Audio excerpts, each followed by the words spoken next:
तो ही मोही मोही तो ही अंतर कैसा, तो ही मोही मोही तो ही अंतर कैसा, तनिक कटिक जल तरंग जैसा, तरंग जैसा, तनिक कटिक जल तरंग जैसा, तरंग जैसा। ऐसा चाहूं राज में मिले सबन को अन्न, ऐसा चाहूं राज में मिले सबन को अन्न, छोट बड़े सब सम बसे रविदास रहे प्रसन्न, छोट बड़े सब सम बसे पर रविदास रहे प्रसन्न।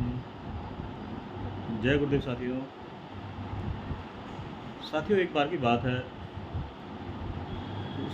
काशी में रविदास जी के आसपास कह लो या कोई दूर का कह लो, कुछ लोग हैं ना, वहाँ बीमारियाँ शुरू हुई। वो बीमारियों का इलाज वहाँ के डॉक्टर कह लो, आज की डेट में उस टाइम के वैद्य कह लो, उन किसी के हाथ में वो बीमारियों का इलाज उनके हाथ में नहीं रहा। वो कर नहीं पा रहे थे इलाज। वो बहुत प्रयास करने के बाद भी जब उनका इलाज नहीं हो पा रहा था, तो वहाँ के लोगों ने फिर संत रविदास जी के पास गए। जब वो लोग रविदास जी के पास पहुँचे तो रविदास जी ने अपने कटोते में से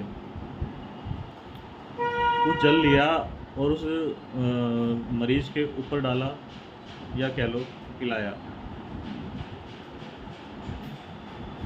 तो वो जल पीते ही वो आदमी की बीमारियां ठीक होने लगी। वहाँ के सारे लोगों की बीमारियां ठीक होने लगी।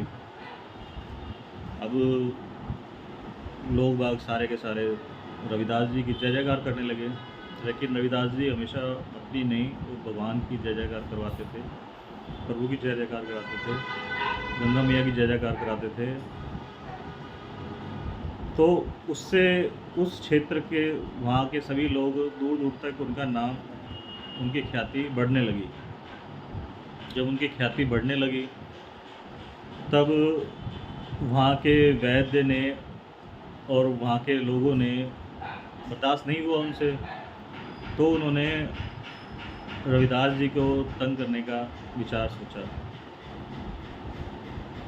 रविदास जी ने उस वक्त कुछ पैसा गरीबी के कारण महाजन से उठा रखा था। उस पैसे के एवज में उन्होंने अपना घर भी गिरवी रखना पड़ गया था। एक नौबत यहाँ तक भी आई थी।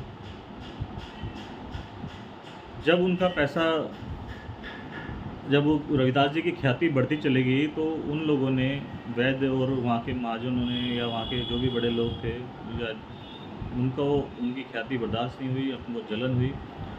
तो उन्होंने फैसला किया कि रविदास जी को उनके घर से बाहर निकाल देंगे।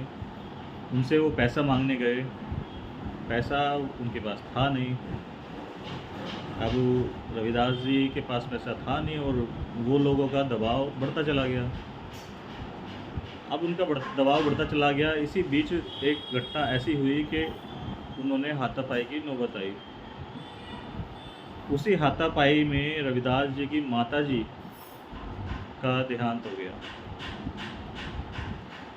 ये सच्ची घटना है। आप हिंदी फिल्मों में भी जो रविदास जी के ऊपर बनी हुई हैं उनमें देखोगे या कहीं भी किताबों में देखोगे, पढ़ोगे, आपको पता लगेगा कि ये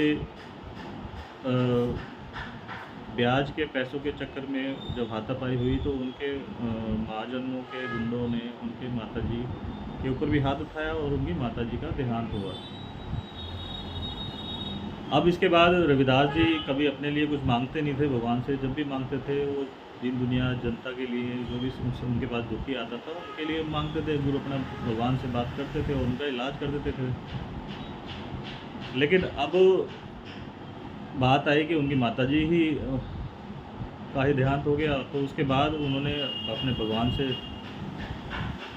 प्रार्थना की कि भगवान, इनका अत्याचार बढ़ता जा रहा है, वो आप संभालो, आपका काम है, आप जानो, आपका काम जाने। इतना बोल के उन्होंने वो अपना फिर जैसे ही वो फिर अपनी दिनचर्या में लग गए, वो अपने जूते वूते बनाने लगे। जूतियाँ गाड़ते थे, वो जूतियाँ बनाते थे। तो जूतियाँ जब वो बनाते थे, वो जितनी भी जूतियाँ उन्होंने बनाई, वो जूतियाँ इतनी ज़्यादा अच्छी बनी कि जैसे ही वो उन जूतियों को बाज़ार में लेके गए, उन जूतियों का बहुत अच्छा दाम मिला।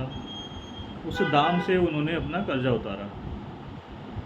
उसमें ये भी कह सकते हो कि भगवान का पूरा हाथ था कि जितनी भी जूतियाँ बनी थी, वो जूतियाँ अपने आप ही आगे मतलब सुंदर और सुंदर होती चली गई। और इतनी ज़्यादा भगवान ने उनको आशीर्वाद दिया कि इतने ज़्यादा उन्होंने मेहनत करी और उस मेहनत से उन्होंने अपना कर्ज़ा उतारा। ये सच्ची घटना है दोस्तों। जय गुरुदेव।